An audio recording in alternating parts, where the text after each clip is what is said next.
Oi, gente, boa noite. Espero que vocês estejam bem nessa terça-feira, porque sextou, não é mesmo? Sextou mais uma vez com a gente aqui, fazendo uma conferência, uma webconferência sobre biblioteconomia e ciência da informação.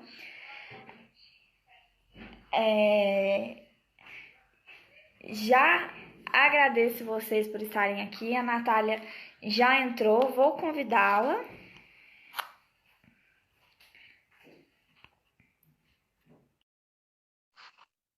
Ai, socorro. Oi, Nath, boa noite, tudo bem? Voltei. Boa noite. Agora nossa produzida para essa live. Eu vou te apresentar aqui rapidinho para quem não te conhece, mas eu também acho que vão ser poucas as pessoas que não te conhecem. É a Natália Romero, ela é licenciada em Biblioteconomia pela Unirio, mestre em Ciência da Informação no programa de pós-graduação do IBICT, com convênio com a UFRJ, e é doutoranda em Ciência da Informação aqui na UFMG. Ela estuda gênero, violência contra a mulher, direitos das mulheres, mídias sociais, o protagonismo da mulher na ciência, ensino de biblioteconomia e licenciatura em biblioteconomia. Hoje ela vai falar um pouco para a gente sobre estudo de gênero, né? Na biblioteconomia e na ciência da informação. Como a gente tinha conversado, de 30 a 35 minutos, a fala é toda sua. Fica à vontade, viu? Eu vou desativar os comentários, mas caso você, mais no meio da live, você faça perguntas, essas coisas, a gente pode estar ativando, tá? Tá ótimo. Obrigada, Débora. Boa noite, gente. Eu sou a Natália, mas podem me chamar de Nath. É até difícil quando me chamam de Natália. Eu faço doutorado em Ciência da Informação, mas também sou professora, sou licenciada em Biblioteconomia pela Unirio, né? Um curso que eu amo, que eu venero e que eu convido a todas e todos para conhecer um pouco mais sempre. E eu comecei com meus agradecimentos ao Fabrício e à Ana Luísa, porque no semestre passado a gente ministrou uma disciplina optativa na UFMG chamada Informação em Questões de Gênero. Essa disciplina, ela abriu assim, horizontes gigantescos de pesquisa, de vivência, de experiência junto com estudantes de biblioteconomia. Então, primeiramente, quero agradecê-los pela oportunidade, pelas trocas, pelo aprendizado que a gente teve, que geraram o que a gente vai conversar hoje. Eu queria não falar muito de feminismo, mas é impossível quando a gente se trata de gênero, né? Porque o feminismo, ele meio que começou o assunto de gênero dentro da ciência da informação. A partir do movimento feminista, as outras pautas, elas começaram a ser incluídas quando a gente fala de gênero, né? Quando a gente quer discutir o gênero. Então, assim, algumas coisas são essenciais para a gente falar de gênero. Primeiro, gênero não é igual a mulher, gente da biblioteconomia. Quando a gente estuda gênero, não é sinônimo de estudo sobre mulheres ou estudo de mulheres. Gênero é uma categoria muito mais ampla. Inclusive, homem também pertence a um gênero, mulher pertence a um gênero. Pessoas não binárias também se identificam como uma expressão de gênero. Então, a gente precisa primeiro estabelecer essa comunicação para começar os assuntos. Então, como teve um percurso assim que teve mais visibilidade a partir dos movimentos feministas, eu vou falar um pouquinho sobre o que foram, né? Quais foram essas bases, né? Se a gente pensar que a mulher, ao longo da sua história, das suas vivências, ela sempre esteve à margem da sociedade, a gente consegue, a gente tem às vezes uma ideia de que, mas poxa, a mulher aceitou tudo isso ao longo da história.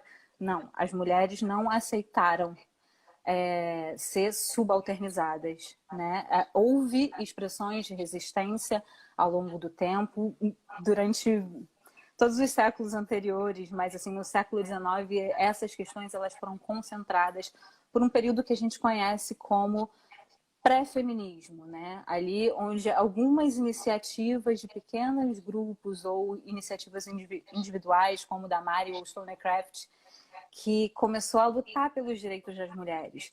Uma ressalva muito importante, quando a gente vai falar de feminismo, a gente tá de base histórica do feminismo, a gente está falando sobre um feminismo branco e eurocêntrico, porque foi lá que nasceu. Significa que as mulheres negras não participavam desse diálogo? Não, não significa. Elas estavam lá, elas só não eram incluídas como sujeito. Então, vamos continuar aqui seguindo o fluxo. A primeira onda do feminismo, ela nasceu no século XIX, em meados do século XIX, início do século XX, e ela tinha como pautas principais a participação política e a participação na vida pública, que as mulheres tivessem mais participação política na vida pública. E um movimento de estopim, né, que deflagrou esse momento, foi o movimento sufragista, onde as mulheres começaram a indicar que... Eita, Débora, tá algum barulho estranho.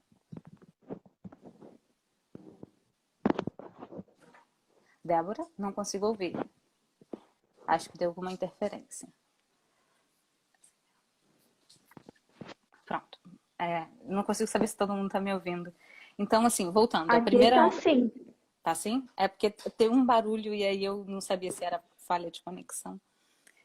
Mas foi. Então, a primeira onda do movimento feminista, ela tinha como reivindicação algumas mulheres de liderança de poder aquisitivo alto, algumas mulheres ricas e brancas, com a participação de mulheres de outras escalas sociais, ou seja, mulheres operárias, elas estiveram no movimento sufragista e aliadas a elas.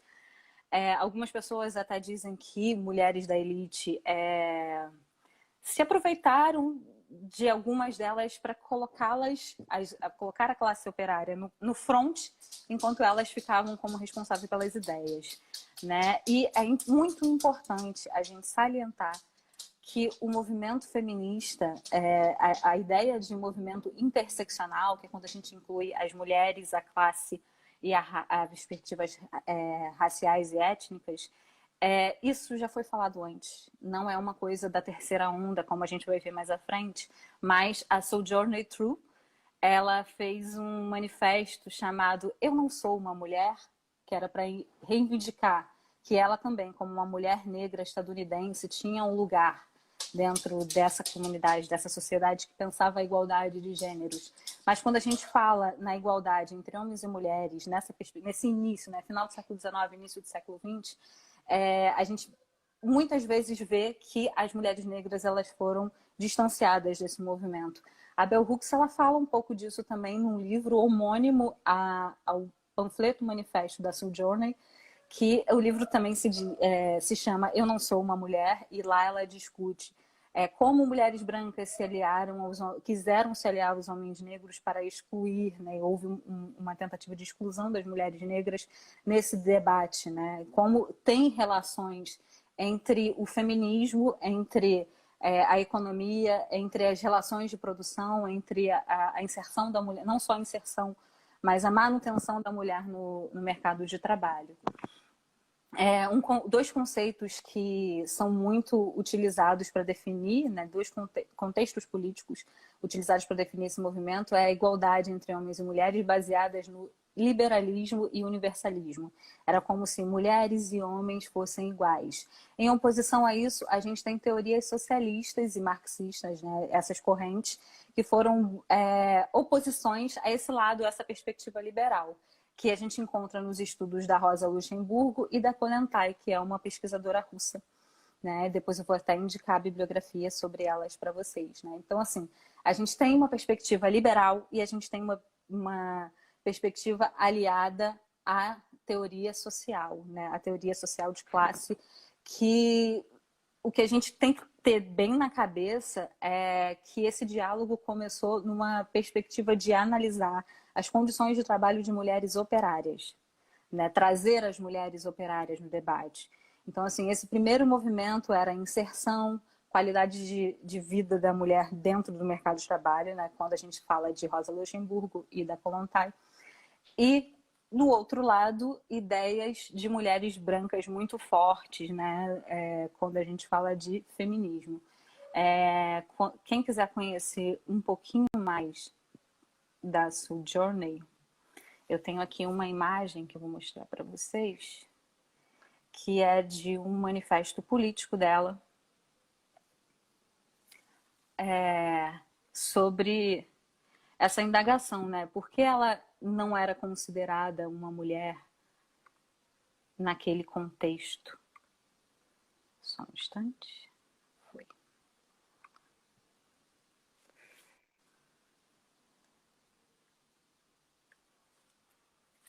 Eu vou virar um pouquinho a câmera para a gente conseguir ver essa imagem. Né? Aqui nessa imagem a gente vê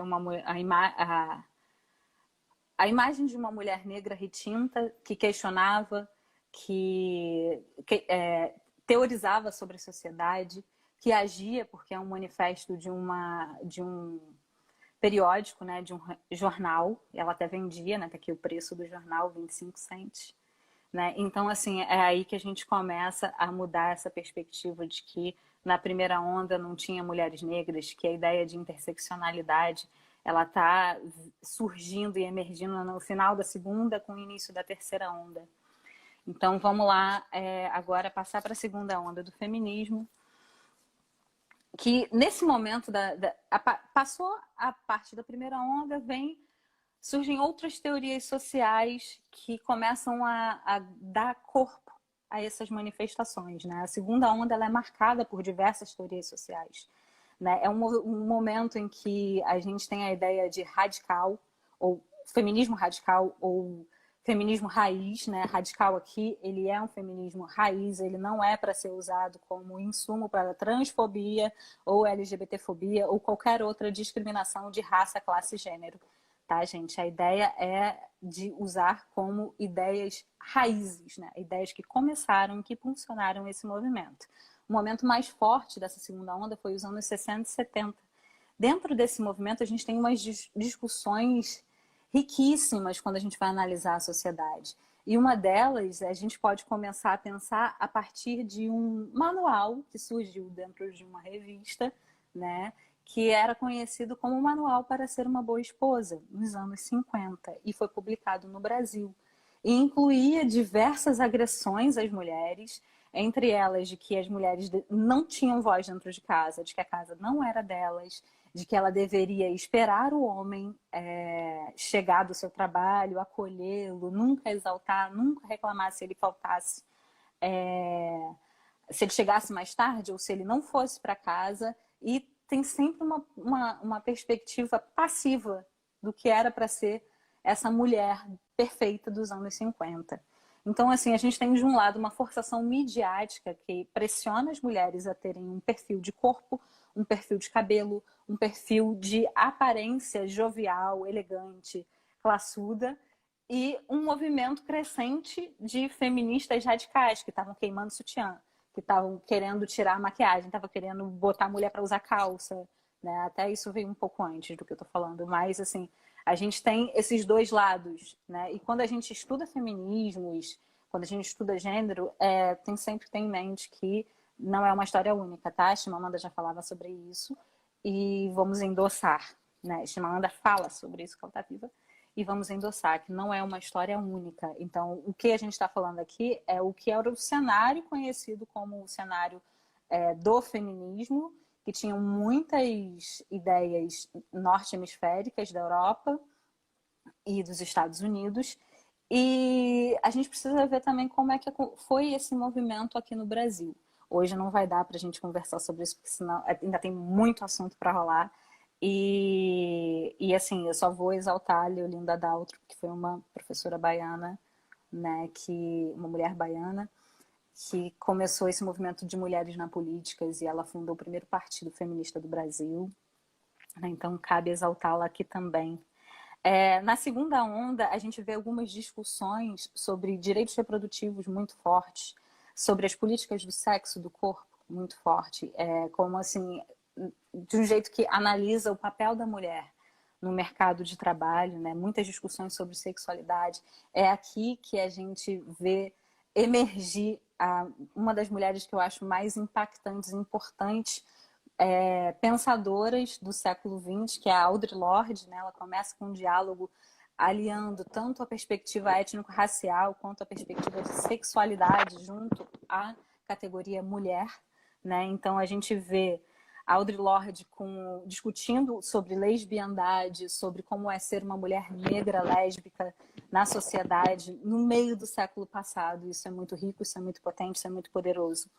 A gente vê também pesquisas da Adrienne Rich, que também é uma outra teórica maravilhosa que discute lesbiandade, né? E a Sulamit Freestone e Angela Davis emergindo também. E aí a gente começa a colocar identidades dentro do movimento feminista, né? Perspectivas identitárias surgem no final dessa onda, né? Angela Davis distingue perfeitamente as mulheres negras de acordo com a sua classe social, de acordo com seu ambiência geográfica, né? Então, são mais fatores para a categoria de análise. Não é mais aquele momento da primeira onda que era homem e mulher, né? Aqui já começa a ter mulheres, né? A mulher não é mais um sujeito individual, e sim, não é mais um sujeito coletivo, mas tem individualidades e tem algumas categorias interseccionais. Dentro desse movimento, também teve uma publicação chamada Sisterhood is Powerful, da Robin Morgan, que falava sobre a potência que acontece quando as mulheres se juntam para discutir, para lutar juntas, né? Então, também cabe a gente falar um pouco sobre o que foi. E outra questão muito forte era a oposição à objetificação da mulher, né? Oposição no sentido de exploração sexual, né? Falava bastante de pornografia e desmerecia, não, ou deslegitimava os concursos de beleza como uma expressão digna de feminilidade. Também teve isso muito forte dentro desse período, né? Eu vou colocar aqui também algumas outras imagens que são maravilhosas sobre essa segunda onda. Né? Aqui, nesse período de segunda onda, tiveram várias manifestações, vários protestos, né? Em oposição à pornografia, né? À violência. Também tinha uma reflexão sobre o que é o capitalismo e como é a mulher no mercado de trabalho nessa questão de favorecer o capitalismo. E tinha uma discussão muito forte de jornada dupla e jornada tripla de trabalho, né? Que é uma questão que a gente vê como problema ainda hoje, né? A gente tem as mulheres tendo que se desdobrar ainda, isso ainda acontece. Eu falo no presente porque ainda acontece. Mulheres que são donas de casa, mulheres que são mães, trabalham e estudam e pesquisam, enquanto muitas delas veem seus companheiros e familiares sentados no sofá. Quando eles chegam, eles têm uma jornada, algumas mulheres têm 3. Né? Agora, assim, está começando a nascer um movimento, mas esses movimentos eles são regionais, eles não são universais. Né? Então, vamos avançar. Gente, é muito estranho falar sobre tudo isso e não ter o diálogo, né? Não ter as pessoas por perto para a gente conversar. Mas vamos seguir. Nessa segunda onda também teve uma coisa muito importante, foi o nascimento de uma epistemologia feminista. Né? O que significa uma epistemologia feminista?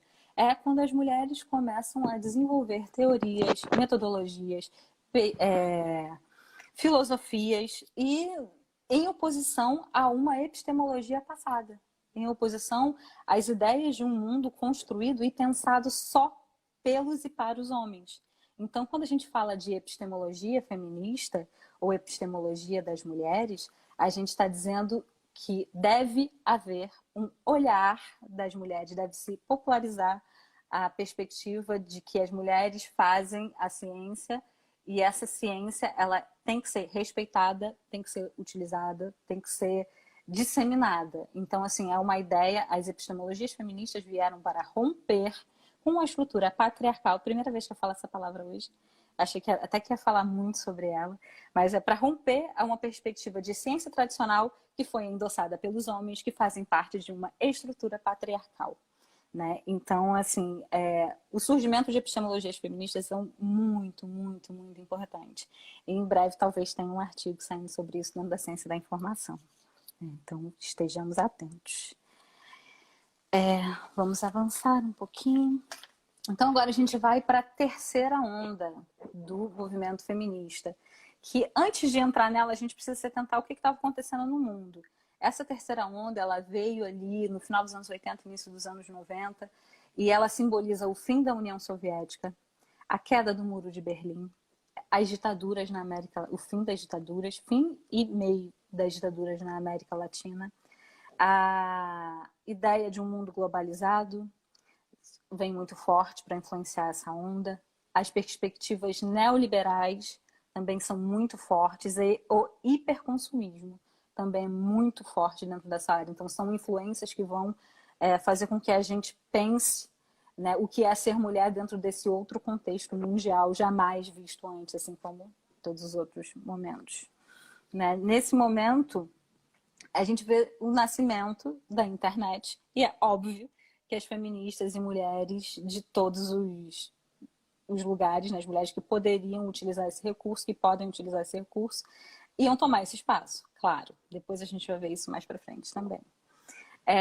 Dentro dessa terceira onda, o movimento punk feminista foi muito forte. E a gente tem que pegar uma coisa muito legal desse movimento, que foi a ideia de do it yourself. Né? A gente acha que isso é uma coisa assim de quem gosta do Pinterest, quem gosta de ver vídeos no YouTube. Não, gente, isso daí nasceu no movimento punk, feminista punk. E era uma ideia para se opor àquela perspectiva de é feminista até quando ela consegue, até quando não consegue abrir um vidro um vidro de palmito, um vidro de, enfim, qualquer outro alimento que seja fechado e vedado. É feminista, mas pede ajuda para matar uma barata. É feminista, mas pede ajuda para trocar uma lâmpada. Então, assim, para se opor a esse movimento, né, tiveram várias iniciativas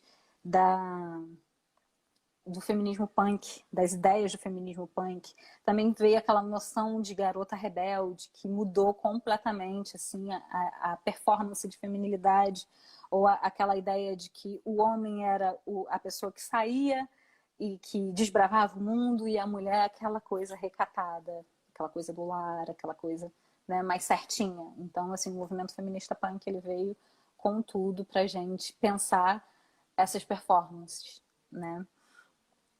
Também foi na terceira onda que se discutiu muito, muito, muito, muito, agora muito, a violência contra a mulher. As questões do estupro, o assédio sexual, a violência sexual. Né? Foi durante esse momento aí que a gente vê eclodir no mundo leis e políticas públicas de acolhimento ou de atendimento às necessidades das mulheres. Os centros de referência, eles bombaram também. E eu não vou falar que foi o feminismo que fez com que os centros de referência bombassem. Não foi, gente. Mas a discussão, o discurso, o contato, a conversa, ele faz com que a sociedade reivindique, né, os seus direitos, faz com que os diálogos sobre determinado assunto eles sejam amplos e com isso a política também muda, porque a política tem que incluir todas as pessoas que vivem na sociedade. A gente tem um problema muito grande no Brasil quando a gente fala disso, né? Principalmente porque as mulheres ainda não são a maioria, nem mulher e nem outros gêneros que não estão amplamente representados quando a gente fala de representatividade política. Né? A política ela tem que separar a diversidade de pessoas, corpos, classes sociais, pertencimento étnicos, e a gente ainda vê no Brasil essa cara da política como uma cara velha, branca e masculina. Né? É o que a gente chama de velha política.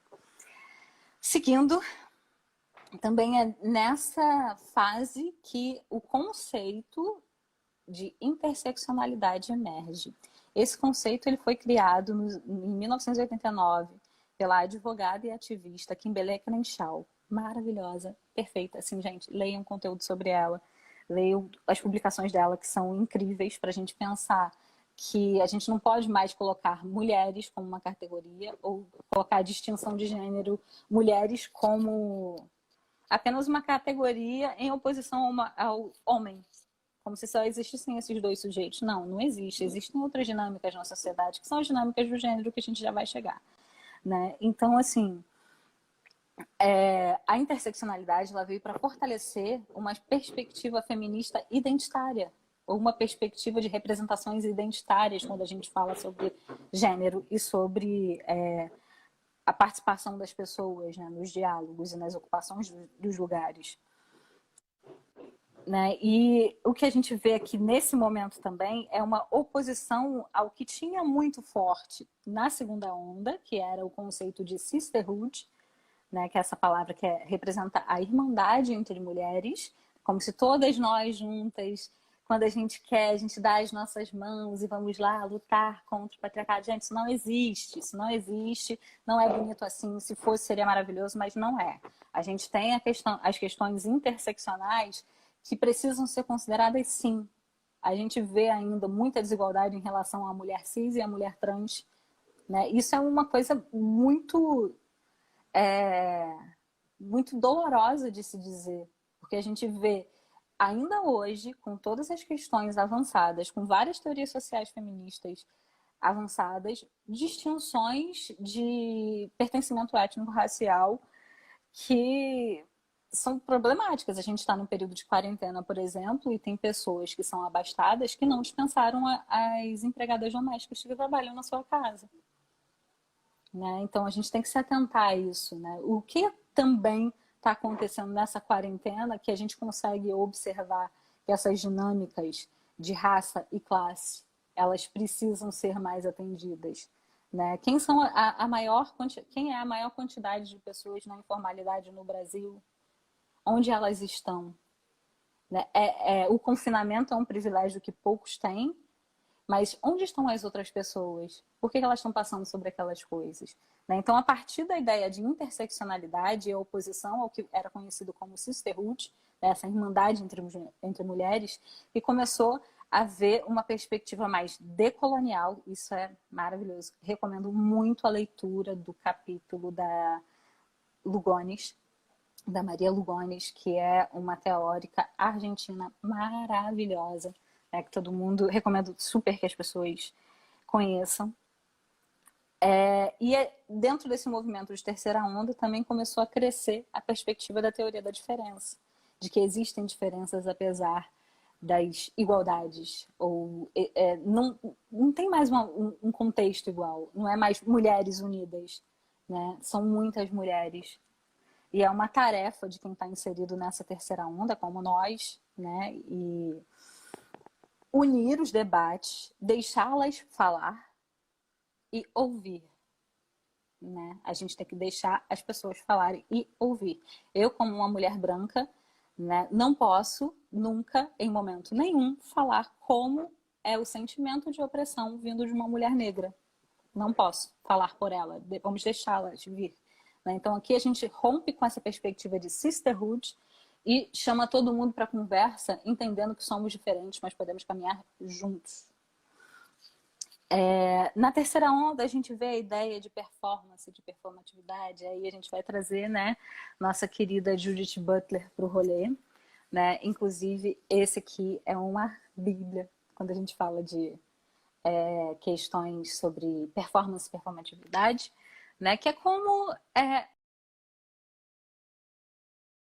o gênero se apresenta. Né? É aqui que a gente vê a teoria queer nascendo, surgindo, emergindo.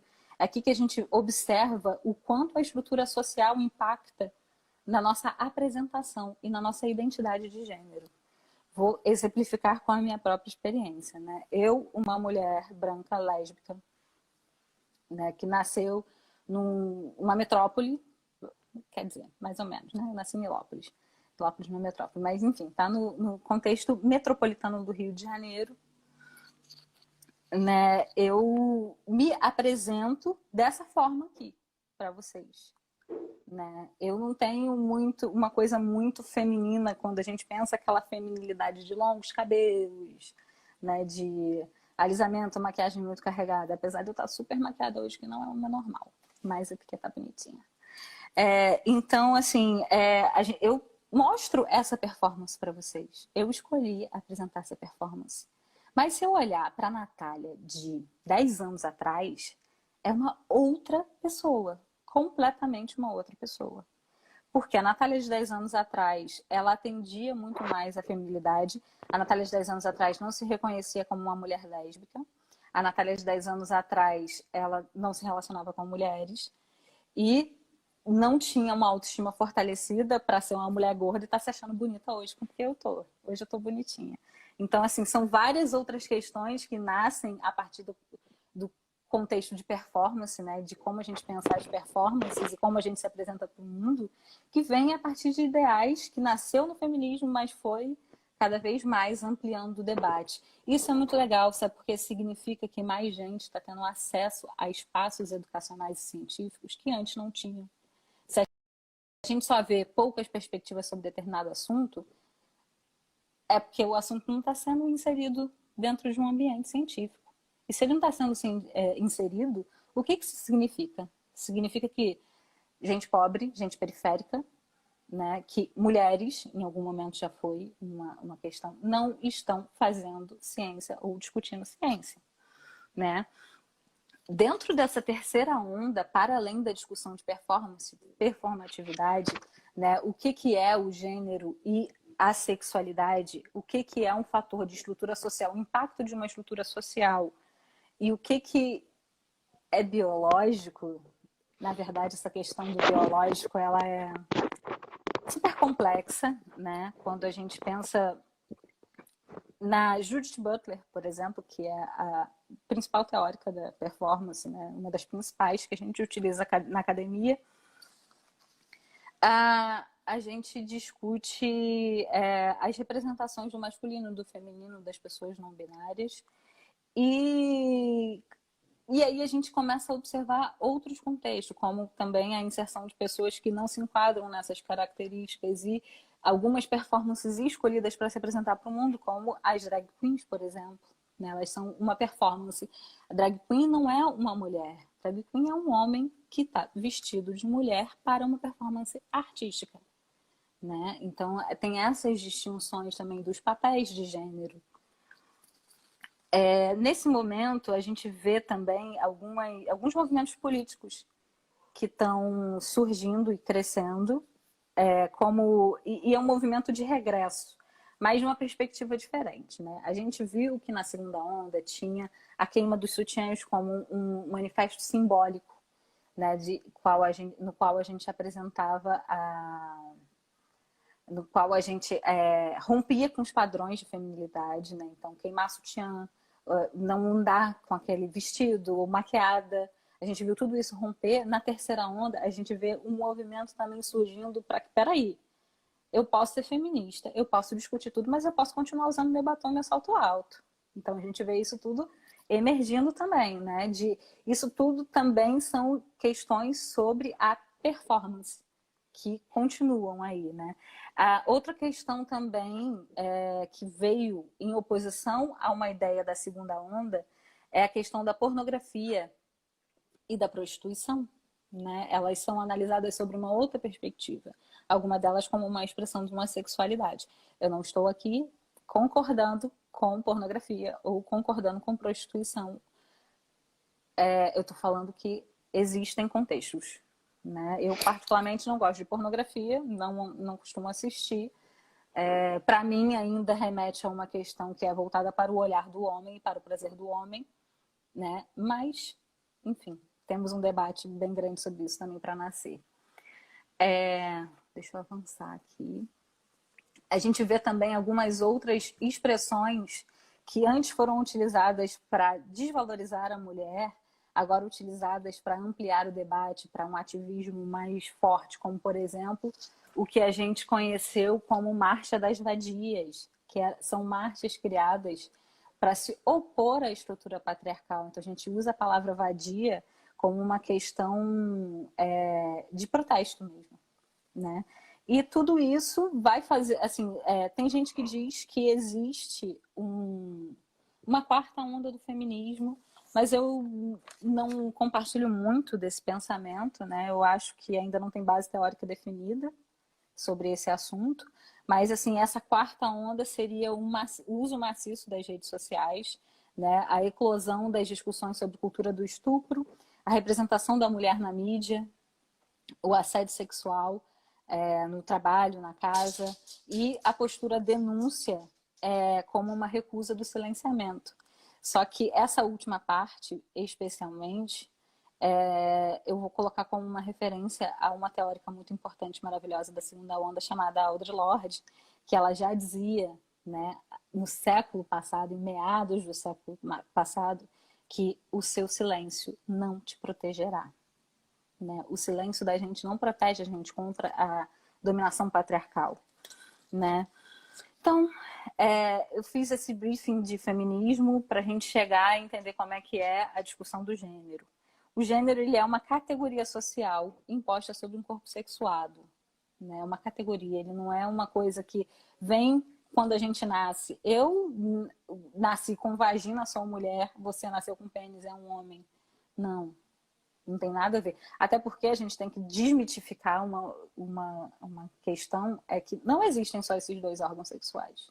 Existem pessoas intersexo e a realidade das pessoas intersexo, elas têm que ser cada vez mais debatidas e inseridas na sociedade. Né? A Organização Mundial da Saúde reconhece mais de 8 órgãos sexuais. Então, assim, vamos romper com essa ideia de pênis e vagina como a única expressão, a única categoria, né, que existe para classificar as genitálias. Isso é também uma questão que não precisa ser muito estendida.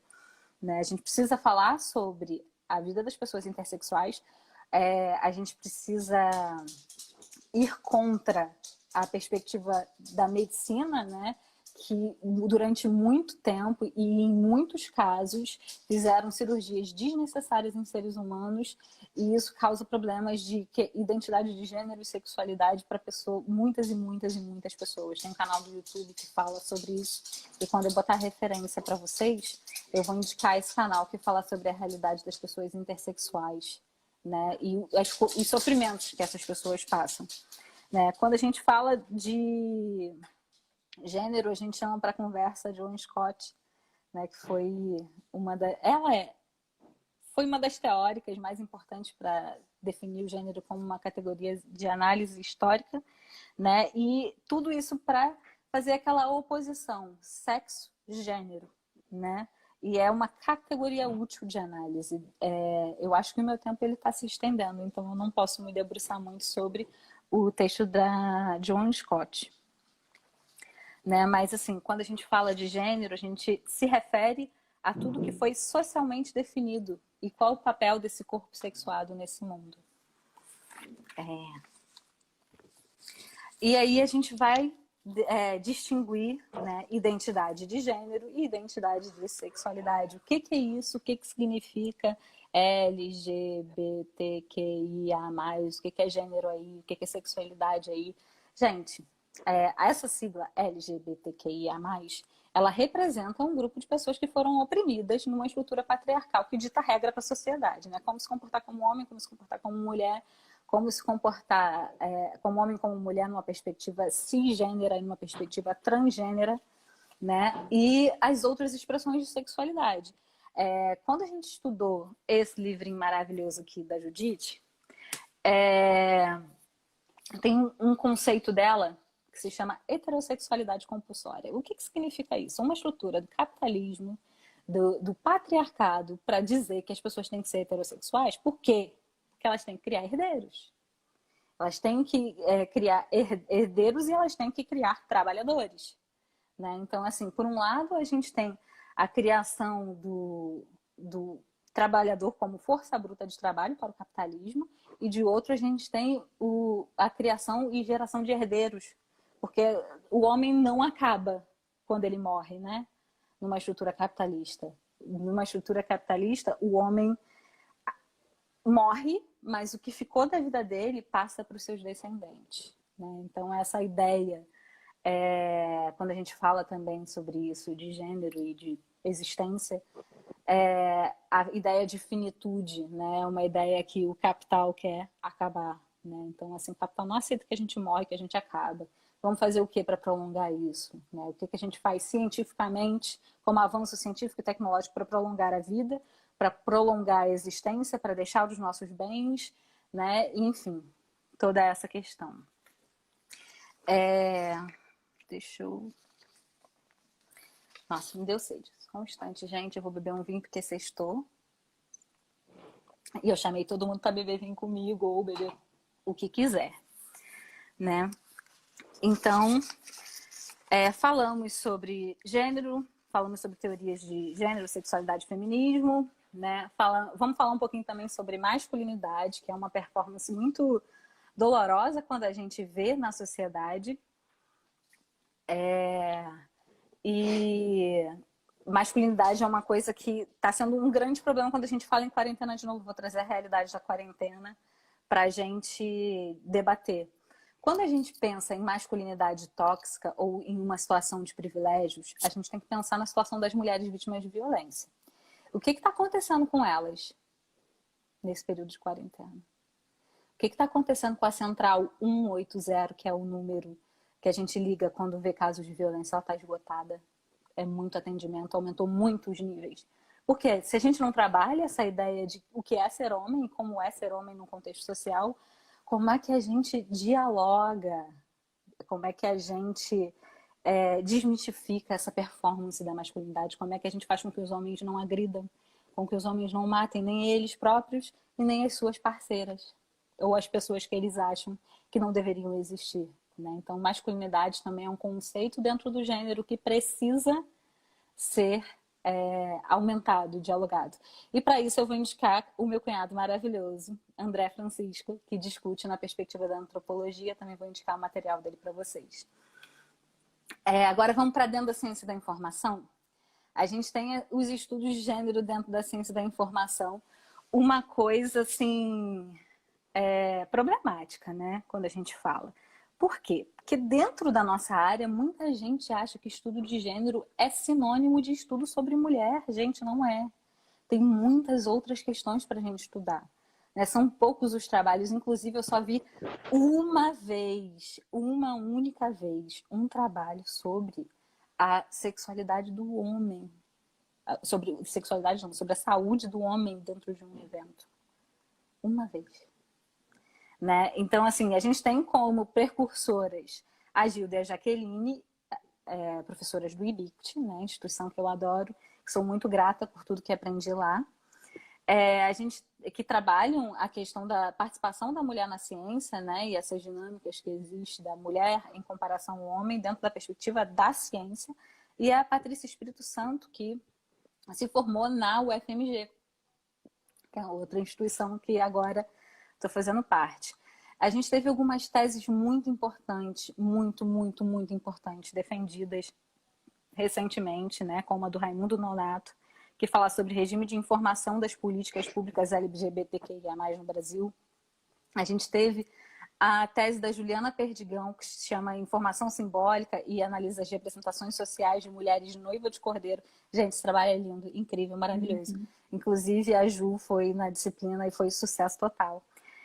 Tem a tese da Maria Amélia Lages Martins, que hoje é professora da Unirio, que falou sobre a Marcha das Vadias, assim, analisou esse movimento incrível, maravilhosa. Tem o trabalho do Bruno Almeida, meu best, meu amigo, meu irmão, que fala sobre centros de referência. A gente tem a Gisele Cortes também, e todas essas pessoas que foram orientadas por ela, né? Teve uma tese, eu me esqueci agora do nome da moça, que a dissertação que foi defendida sobre violência contra a mulher. A Gisele tem uma frente de trabalho gigante sobre esse assunto, gigante, né? E muitos outros trabalhos. A gente tem o trabalho do Carlos, que é o bibliotecário do Maranhão, principalmente na frente da FEBAB, né? Dentro desses movimentos sociais. Então aí tem gente atuando e agindo em relação ao gênero. Tem o trabalho do Laelson, que é lá da UFPB também, escreveu uma dissertação sobre gênero, questões LGBTQIA+. Mas a gente tem um outro problema também, que são as nossas bases científicas. Quando a gente vai pesquisar lá no BDTD, a gente não acha muito trabalho. Eu achei 6. É pouco, né? Acho que só que eu já falei mais gente, né? Então, pô, o que está acontecendo com essas instituições que não estão atualizando os conteúdos? O que está acontecendo com os pesquisadores que não estão atualizando seus conteúdos de pesquisa lá? Inclusive, eu tenho que dar a minha cara, tá? Porque eu errei em relação a isso também, né? A minha dissertação foi sobre gênero, foi sobre violência contra a mulher, foi analisando o que seria a quarta onda do feminismo, né? Essa expressão, desse ativismo nas mídias sociais, e ela está indo em processo de inserção na base. No Emancibe, eu fui em 2 até hoje. E no primeiro que eu fui, apenas 5% dos trabalhos tinha alguma dinâmica de gênero sendo discutida. Em 2019 aumentou, foi para 8.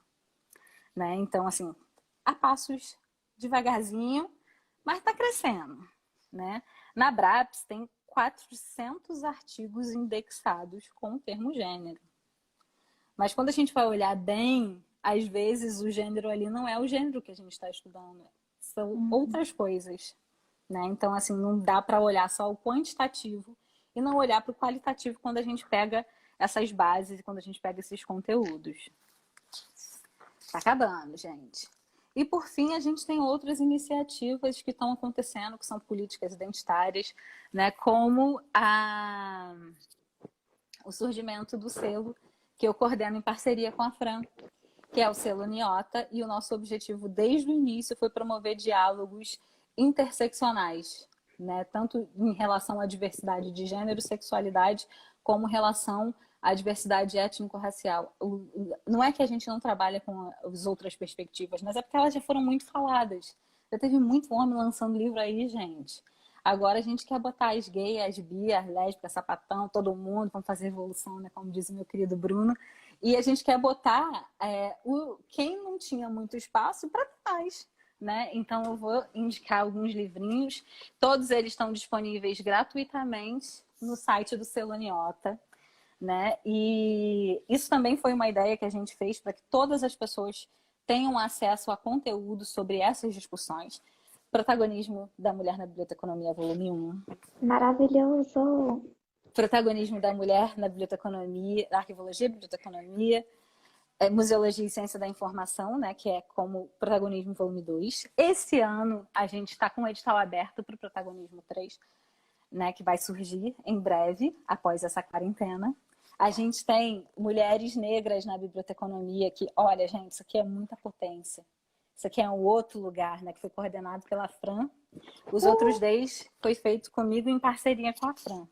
E a gente tem esse livro maravilhoso, parceria minha com Bruno e Carlos, Do Invisível ao Visível, Saberes e Fazeres das Questões LGBTQIA+, na Ciência da Informação. Gente, cada livro desses tem diálogo com muita gente da nossa área que fala sobre isso.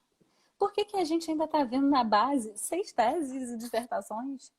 A gente tem muito mais coisa acontecendo para além das bases. Então, não vamos fixar muito a questão da base, não.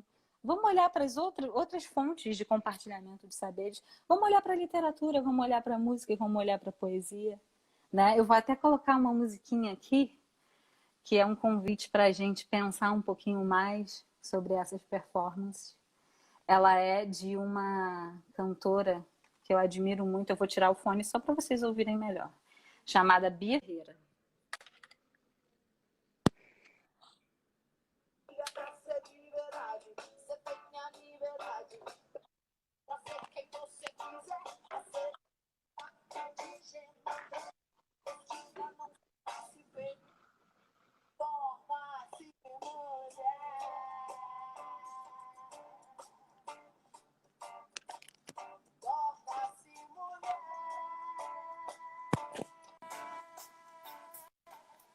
Então, assim, com essa música, que é um socão na cara, né, da segunda onda, da Bia Ferreira, a gente fala o quê? Não precisa ser Amélia para ser de verdade, né? A gente bota outras mulheres no diálogo, seja preta, indígena, trans, nordestina, não se nasce feminina, torna-se mulher, que aí fala dessa performance do que é o social, né?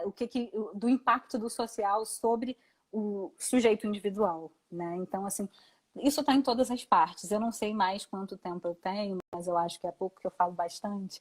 Mas eu indico muito, muito, muito que vocês ouçam a música Mulheres, do Martinho da Vila, né? Que fala, já tive mulheres de todas as cores, de muitas idades, e muitos namores, nananana. Em um momento ele fala, procurei em todas as mulheres a felicidade. Ele nunca encontra, porque essa mulher perfeita que ele idealiza não existe. Né? E tem até uma interpretação da Jujutsu que fala que, na verdade, Martim da Vila gostava de homem nessa música, né? Porque de mulher ele não gostava mesmo. Depois, ouçam a música da Doralice, né? Que é a namorada da Bia Ferreira, inclusive. Né? Vamos ouvir as artistas Sapatão, que também fala sobre mulheres, mas numa perspectiva de que as mulheres são fortes, né? Vou ver se eu coloco apenas um pequeno trechinho dela aqui.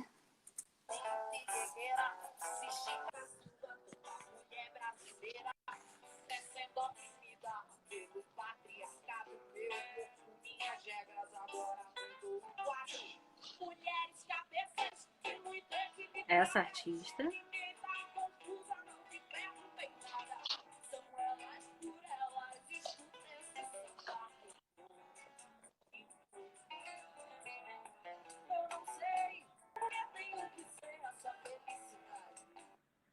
Inclusive, essa música, ela fala sobre dinâmicas dos relacionamentos, né, em oposição a um relacionamento abusivo, a expectativa que os homens projetam em cima das mulheres, ou as pessoas projetam em cima das mulheres, que é incrível.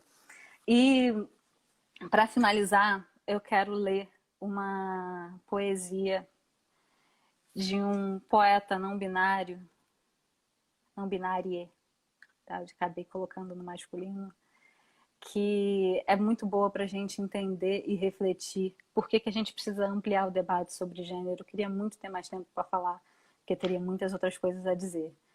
Mas a poesia diz: cabeça cheia antes de dormir, desespero para achar a roupa certa, sair de casa torcendo para não me chamarem pelo nome, que meu corpo sutilmente revela. Tudo isso parece frescura, crise passageira, e eu te pergunto, seu gênero assombra teus pensamentos com que frequência? Porque o meu assombra todos os dias. Já virou rotina sentir disforia. Ouvir pronomes que não são meus é parte da minha rotina. Lamentar por não ter nascido menino ou menina. Estou sofrendo por ter nascido tão humano, que gênero nenhum me domina. Então, a partir dessa poesia, a gente consegue pensar numa realidade diferente da nossa. Eu tenho bem definido toda a identidade que eu apresento para o mundo. Mas, e a minha identidade, apesar de sofrer opressões, né, por ser lésbica, por ser mulher gorda, né, por ser mulher, elas são muito, muito, muito distintas das opressões que sofrem outras pessoas, especialmente as pessoas transgêneras, não binárias e intersexuais. Então, gente, eu vou finalizar hoje. Eu queria muito finalizar com indicação de filme e literatura, porque, né, a vida não é só academia. Mas eu vou abrir para pergunta, né? Aí você pode terminar a sua fala, indicar os livros, os filmes que você queria, e aí a gente vai para as perguntas, tá? Tá ótimo. Então, eu vou finalizar o debate fazendo um convite para que a gente conheça outros olhares e outras perspectivas de gênero. Até porque, gente, até se a gente estiver na categoria mulher, não é a mesma coisa ser mulher aqui e ser mulher no Oriente Médio, e ser mulher no Peru, e ser mulher nos Estados Unidos, ser mulher na Europa. E para isso eu vou indicar alguns livros, que na verdade são quadrinhos, eu adoro, que são esses aqui. Persépolis, maravilhosa, que fala sobre uma mulher iraniana e conta os desafios dela, um livro perfeito. Esse livro aqui, A Origem do Mundo, né, ele coloca um diálogo muito legal e dá muita raiva, muita. A gente passa muita raiva com esse livro, porque a gente entende como os homens foram muito maus, maus no sentido de agir com maldade mesmo, e em relação às mulheres, né? A gente tem essa obra literária maravilhosa, né? A Guerra Não Tem Rosto de Mulher, que fala sobre mulheres que foram pro fronte, né? Então, tipo, delicada, mano, não tem não. E mulheres estiveram na guerra também, tá? Não foi só homem, não. E esse livro aqui também, O Mundo de Aisha, que é um quadrinho que conta a realidade de uma mulher do Iêmen. né? Então são algumas obras que eu tô lendo, que eu li recentemente, tal, para a gente pensar e discutir e observar como é ser mulher e como o gênero se expressa. Outros livros que eu li, eles foram no Kindle, então eu não tenho para mostrar, mas eu posso falar sobre Morangos Mofados, que é do Caio Fernando Abreu. Eu estou lendo agora Ricardo e Vânia, que também discute questões de gênero. E um outro livro também que fala sobre gordofobia. É esse aqui que eu peguei emprestado com a Agatha. Se ela estiver me vendo, eu vou te devolver, Agatha. Também discute essas questões numa perspectiva para as mulheres pararem de odiar os seus corpos, que isso é produto do patriarcado, gente. Então, depois dessas indicações... não, tem uns filmes. Eu vi um filme, tem na Netflix, chamado Dumpling. É ótimo para discutir questões de gordofobia e de relacionamento, né? Numa perspectiva juvenil. Então, se você trabalha em biblioteca escolar, vamos conversar sobre isso também. Né? Vamos colocar esse debate dentro da sua biblioteca. Um outro seriado também chamado Nada Ortodoxa. Assistam.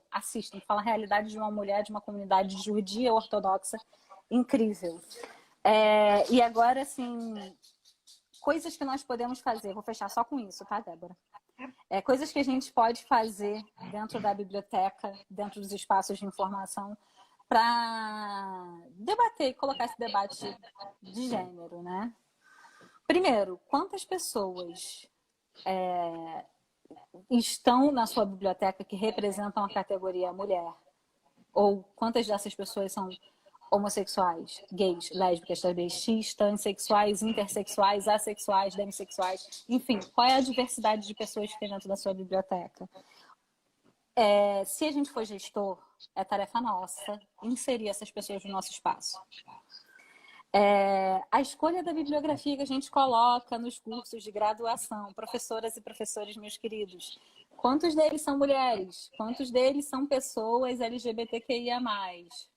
A gente pensa, a gente tem epistemologias, teorias, metodologias sendo desenvolvidas, então vamos colocar também no nosso debate, tá? Não significa que todas as disciplinas tenham que ter uma discussão sobre gênero.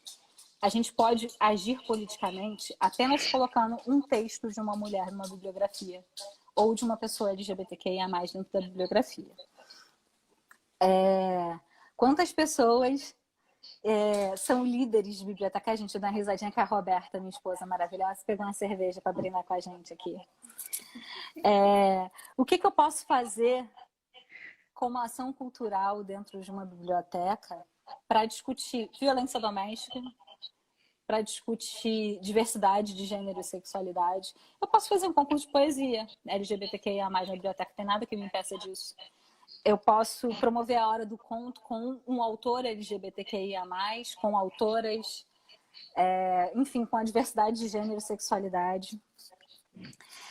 Eu posso colocar no ensino de catalogação uma reflexão muito importante sobre a questão da autoridade no preenchimento da ficha catalográfica e da inserção do nome social das pessoas trans ou com outras identidades de gênero na carteirinha da biblioteca. Então, são algumas políticas que a gente pode fazer. Mudar a política de formação e desenvolvimento de coleções é a principal dela. Quantos livros a gente insere que debatem sobre isso? E não me venham falar que, não, eu trabalho na biblioteca especializada de física, tem nada a ver isso com o que eu falo. Gente, tem sim. Claro que tem. Não tem nenhuma pessoa que estuda física que seja transexual. Não existe. Então, assim, a gente pode fazer bastante coisa, muita coisa. Tem inserção de pessoas LGBTs em todos, LGBTQIA+, em todos os espaços. E acho que vou finalizar por aqui para a gente ir para as perguntas. Pode ser. Maravilhosa, Nath. Muito obrigada por ter aceitado o convite. Eu acho que uma das coisas que eu sempre falei quando a gente começou a idealizar esse projeto foi disso, de que a gente tem que discutir coisas aqui que a gente geralmente não tem discutido dentro das nossas formações. Porque é uma maneira, é a forma mais livre e mais, assim, que chega nas pessoas, né? Essa live, por exemplo. E aí, junto com a sua indicação, Eu queria indicar duas HQs. A outra se sentindo blogueirinha. Esse livro Indica. aqui, ó, essa Ah, tá. HQ que chama Extraordinárias Mulheres que Revolucionaram o Brasil. É muito bom para quem acha que aqui não tem nada, que o Brasil sempre ficou atrás de tudo. E tem uma segunda HQ que eu não achei ela nas minhas caixas, porque a gente está num período de mudança aqui em casa, que é aquela que eu postei no Facebook, que são 3 volumes que falam sobre mulheres que revolucionaram a história. E tem uma mulher, tem história de mulher trans, de mulheres negras, de mulheres latino-americanas. E então eu acho que são HQs, então é mais fácil da gente falar como com várias pessoas, assim. Essa HQ mesmo, é a minha irmã de 15 anos, na época 16, ela conseguiu ler, e aí ela modificou toda todo jeito dela ver, assim, né? Então acho que é super importante essa discussão que você traz pra gente. E aí, já que a Roberta abriu uma cervejinha, vamos brindar aqui, né? Nós duas, né? Quem tiver Ah, com a sua biritinha aí, bora brindar, gente. a todos nós, bibliotecários e bibliotecárias e professoras e professores, cientistas da informação, progressistas. Todo mundo. A É, Roberta, ela é da tecnologia, né? sim, ela da tecnologia. Francisco Viu, tá aqui amor? Você é também. famosa. Amor, você é famosa dentro dessa aí, porque eu falo muito de você. Então, eu vou passar aqui para as perguntas, tá, Nath? Uhum. Como bibliotecários homens podem auxiliar na luta feminista? Dando espaço para as mulheres. É o principal. O principal. Primeiro, não, acho que tem dois aspectos que são fundamentais. É, analisar a sua própria performance de masculinidade e as performances do entorno, né? E trazer para esse debate dentro da biblioteca e dar espaço para as mulheres falarem, né? Que esse é o principal aspecto mesmo, as mulheres falarem por si mesmas.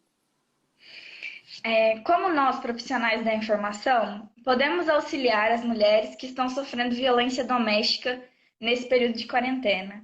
É até uma coisa que o professor Julio falou, né? Que na Argentina aumentou de uma forma brutal, assim, o número de violência doméstica. É. Esse é um super calcanhar de Aquiles social, né? Primeiro porque a gente não é com a violência contra a mulher é uma coisa muito distante da sociedade, as pessoas não querem ouvir sobre. Então a gente vê muitas mulheres que caíram da escada, que escorregaram no tapete, que bateram na quina da cama, mas a gente não compra essa briga como um problema de todos nós. Se uma mulher é agredida, não importa onde ela esteja, é um problema de todos nós. Né? O que a gente pode fazer? A gente pode ligar para a polícia, se a gente ouvir alguma pessoa sofrendo algum ataque, sofrendo alguma violência, né? Principal, emergencial, a gente ligar para a polícia. Inclusive, recentemente eu vi o meu vizinho sendo expulso dentro de casa, até coloquei isso no Facebook para debate. Na hora, eu, uma pessoa que estudo isso, não soube o que fazer. Agora eu já sei que eu posso ligar para a polícia, que eu posso gravar. E aí já é uma ação que a gente faz para proteger essas pessoas.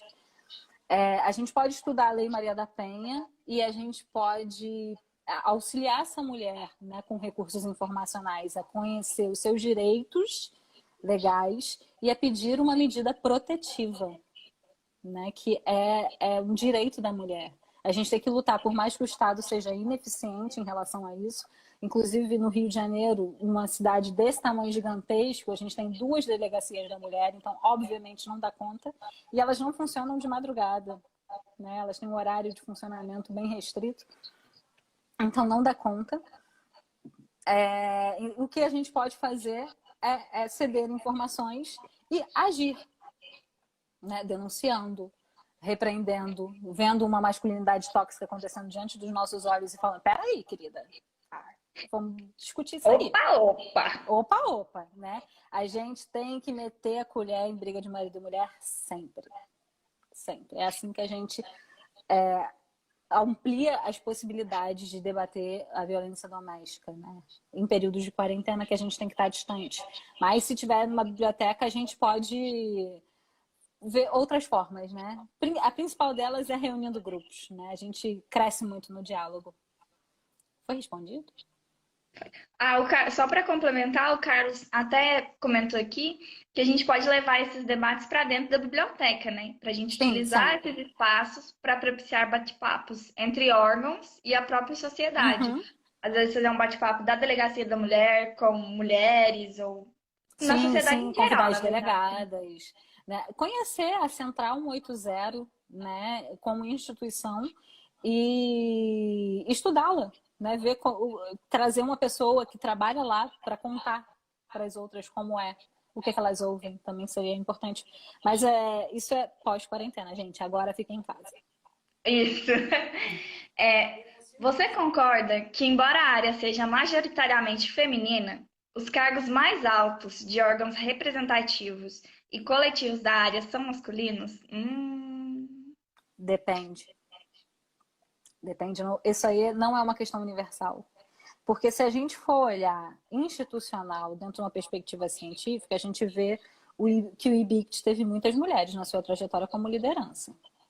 Assim como muitas escolas de biblioteconomia tiveram presidentais mulheres, né? Então, assim, nesse ambiente não. Mas nas empresas, eu acho que sim, porque é um reflexo do social. Apesar da área ser feminina, ela não inclui muitas mulheres. E quando eu falo de mulheres, eu estou falando principalmente de mulheres negras, que é pouca a quantidade de mulheres negras na liderança dentro da biblioteconomia, inclusive no ambiente científico, né? Como a ciência da informação pode contribuir para a causa das mulheres trans? Da mesma forma que ela pode contribuir como qualquer pessoa, né? Primeiro, dando voz e espaço para elas falarem. Segundo, oferecendo informações relevantes para o seu estágio para sua necessidade informacional, né? Eu não vou ligar para as questões emocionais, porque eu não sou psicóloga, né? Então, o que a gente pode fazer com relação a informações para mulheres trans dar o espaço, promover o diálogo dentro da biblioteca e quando é uma informação acerca da sua identidade, né, em relação à documentação, a gente pode construir manuais. Inclusive, é uma ótima ideia para gestoras e gestores de biblioteca construírem manuais para, para que as pessoas transexuais consigam o seu nome social e consigam mudar o seu nome na sua identidade. Então, tudo isso a gente pode fazer, né? Combater a desinformação em relação às pessoas transgêneros, isso é o principal, né? Combater fake news, desinformação, porque a gente vê muito, muito, muito isso acontecer.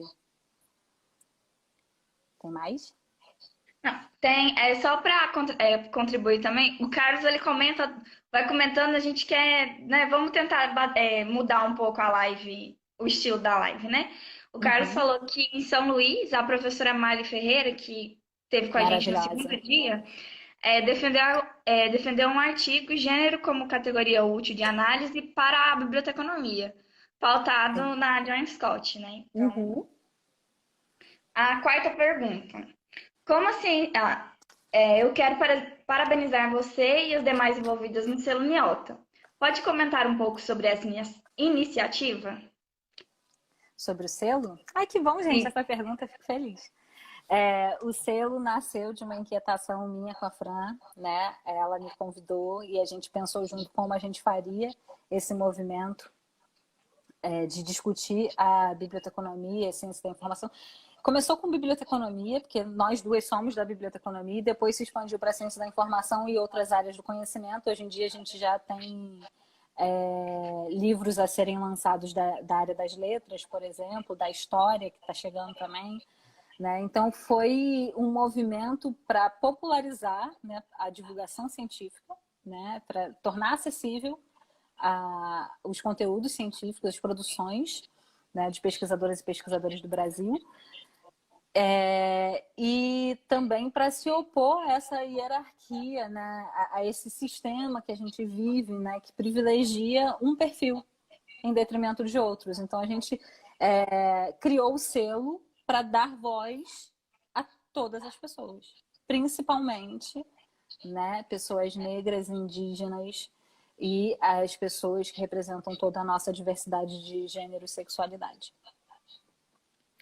Outro comentário super legal, que a Marcela disse que tem uma autora cisgênera de sobrenome Jardine, que discute manuais de inclusão para pessoas trans em unidades de informação. Olha que legal, a gente, pelo menos eu não sabia, né, Eu também dessa não, mas é maravilhosa iniciativa. essa iniciativa. Como a organização da informação e do conhecimento representam e discutem os gêneros. Eu não entendi o início da pergunta, fala de novo. Como a organização da informação e do conhecimento representam e discutem os gêneros. Como a área... Bom, peraí. Gente, analisar a área é complexo, mas assim, a gente tem iniciativas, tem pessoas que debatem sobre isso. Fábio Pinho é um exemplo, né, de pesquisador que fala sobre isso. Né, dentro da perspectiva da organização do conhecimento, a gente teve um dossiê até hoje que discutiu isso, que foi coordenado pela Rosalie e pelo Gustavo Saldanha, Rosalie Fernandes do IBICT e Gustavo Saldanha também do IBICT. Mas, assim, não acho que a área faz muito. Né? O que tem que ampliar é o que é para as pessoas. A área está mais conectada com os processamentos técnicos. A gente tem que focar e olhar para as pessoas.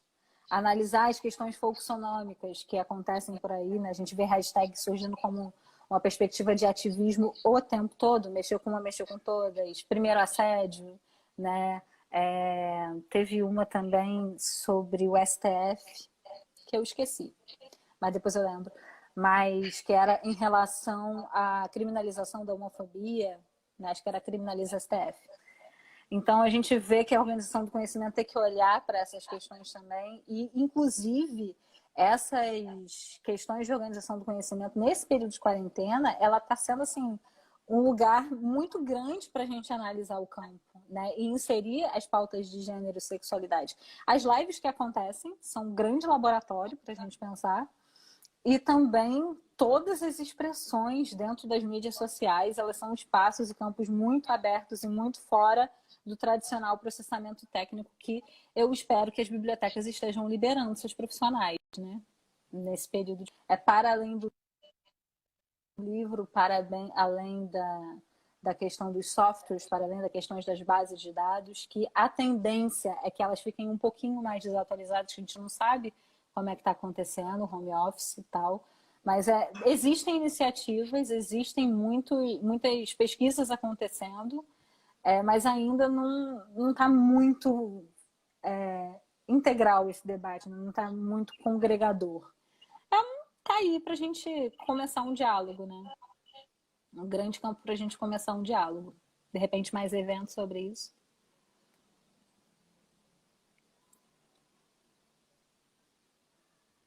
Próximo.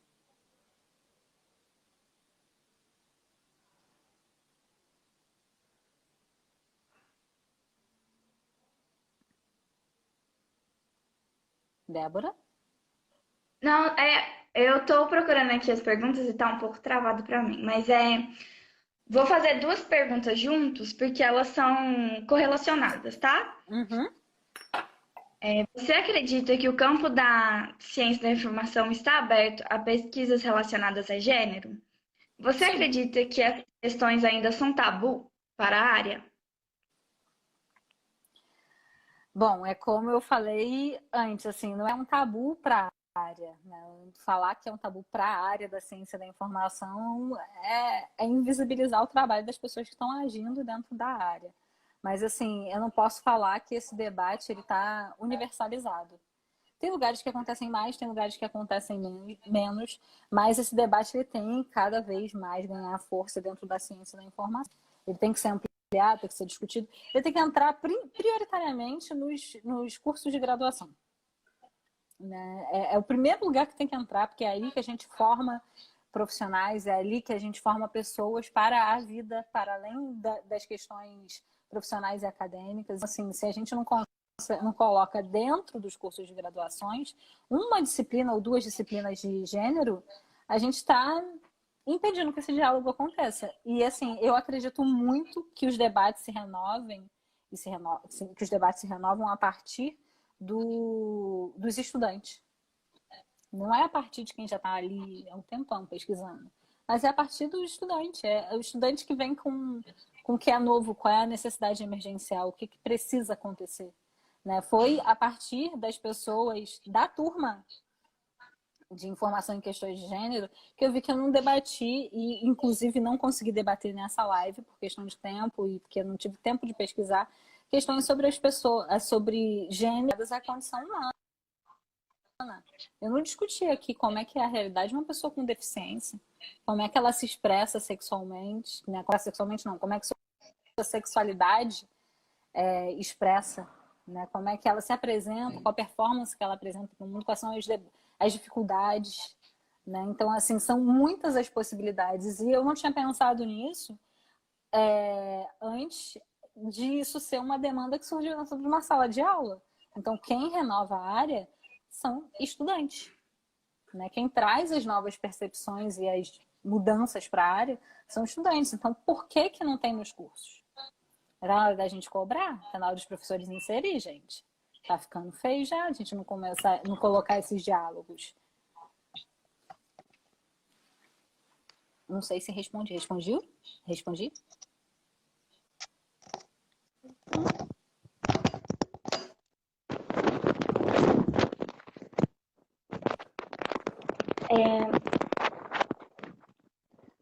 Como as bibliotecas universitárias podem reforçar essas discussões dentro das universidades?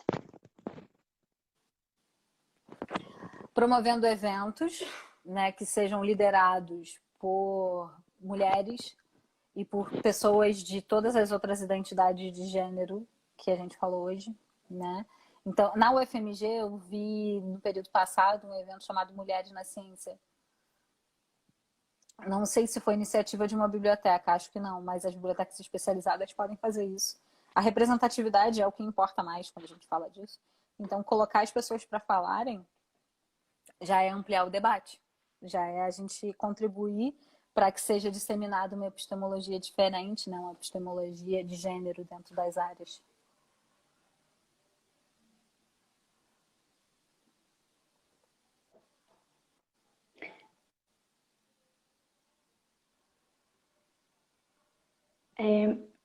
Pode fazer a outra? Pode, claro. O que dizer sobre estudos da ciência da informação e saúde sobre gênero? Eu não consegui ouvir, cortou um pouquinho.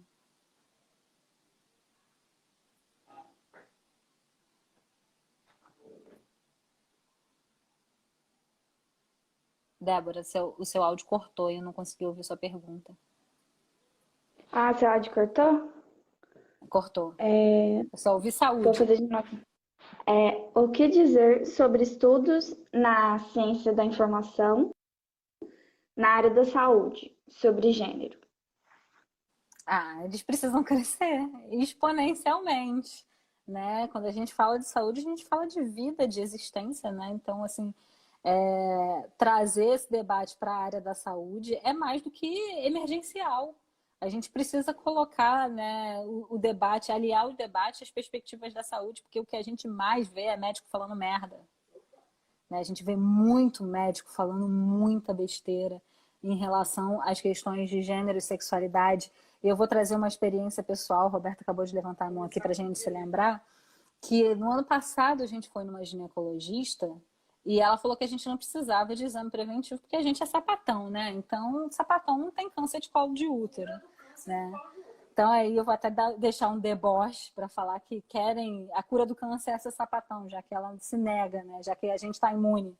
Né? Então, assim, é uma desinformação absurda, né? Que acontece por pessoas da área da saúde que não levam em consideração a diversidade de gênero e sexualidade. E o que acontece com pessoas intersexuais é uma grande, gigante e horrenda violência, né? De pessoas que são intersexuais e sofrem cirurgias para designação sexual no nascimento e não leva nada da individualidade da pessoa, do desejo das pessoas para fora. Então a gente precisa falar muito sobre isso. E na área da saúde a gente fala, pode aliar dentro da perspectiva das informações, né, de debater, de entrar esse debate, né, de essa aproximação de biblioteconomia e área da saúde. Quando a gente fala de velhice, quando a gente fala de Sexualidade na velhice também tem muita desinformação e todo mundo aqui conhece uma pessoa mais velha que vive com muitos tabus em relação a isso. Então a gente pode sim ampliar esse debate para essas pessoas também, né? Discutir sexualidade para uma mulher sexagenária, para uma mulher heptagenária. Na velhice a gente vê muitos casos de pessoas que se sentem sozinhas, né? Então esses estudos e a ciência precisa se aproximar mais de diversas camadas da sociedade, né? Para a gente debater. E quando a gente fala de saúde e principalmente voltada para as pessoas trans, é aí que a gente vê muita, mas muita, mas muita desinformação. Muita. Então, assim, infelizmente não tem como a gente colocar uma disciplina de gênero em todos os cursos de medicina por aí. Mas se a gente pode atuar nas bibliotecas de medicina, façamos. Vamos colocar os debates de gênero e sexualidade dentro das bibliotecas de medicina. Virtuais, digitais, físicas, enfim, né? Essa pauta ela precisa acontecer. Porque, assim, vamos pensar por uma estrutura de sociedade de classe. Quem é que está majoritariamente, quem é que obedece majoritariamente o perfil do médico brasileiro, né?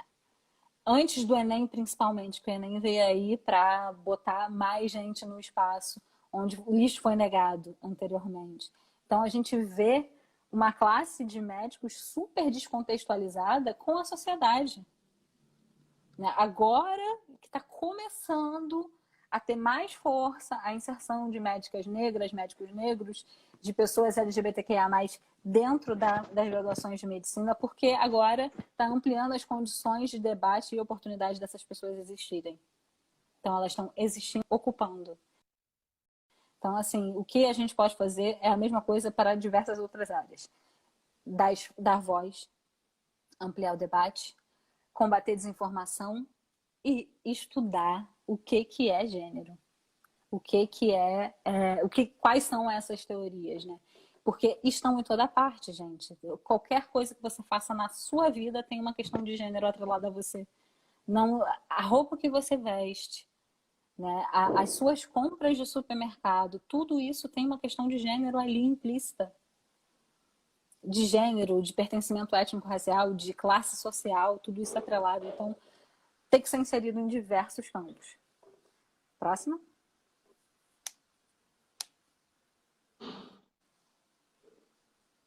Débora? Oi. O pessoal estava falando aí sobre criar um grupo, eu acho super válido. A gente pode pensar em fazer alguma publicação para disponibilizar o perfil de todo mundo para todo mundo, para a gente poder estar criando essas redes, né? Que essas lives estão permitindo. Eu vou estar encerrando a live, Nath. Você quer dar alguma palavra final? Falar sobre alguma coisa, sobre algum projeto seu? Ah, sim. Primeiro eu tenho um anúncio para fazer, que é um livro que eu estou organizando, um projeto solo. E o livro se chama Informação, Diálogos e Ações para Enfrentamento à Violência contra Meninas e Mulheres. Então, as pessoas que pesquisam essa área, que se interessam em ampliar esse debate, peço por gentileza que me procurem para a gente conversar mais e ver quais são as outras condições para essa publicação. Gente, fortaleçam a Central 180, divulguem esse número para que as pessoas consigam se proteger. Protejam todas as pessoas, principalmente as pessoas que estão em situação de vulnerabilidade social.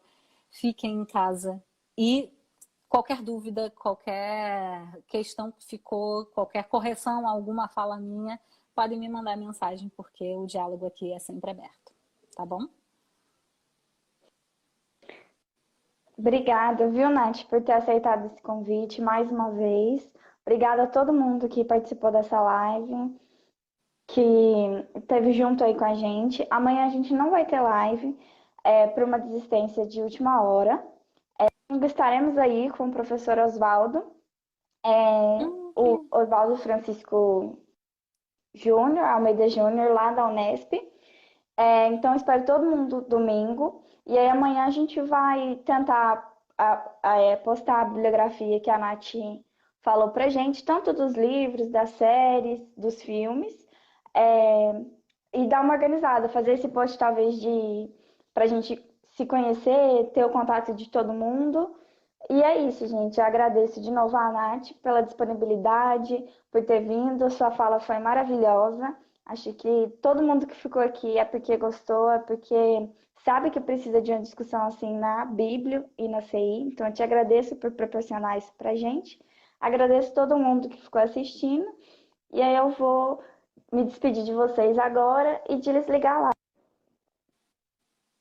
Tchau, gente. Vamos conversar mais depois. Obrigada, Débora. E um brinde a todos nós. Ah, sim, ó, meu vinho tá até acabando, tem que pegar mais. Beijo, gente. Um brinde. Fica em casa. Tchau, gente. Até domingo.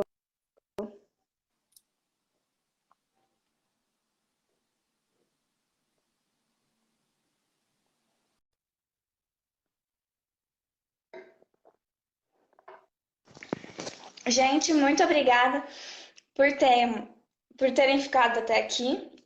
Então, a primeira live está salva nos stories. Vejo vocês no domingo, viu, gente? Não esquece que amanhã a gente não tem live e domingo a gente está de volta. Um beijão para vocês!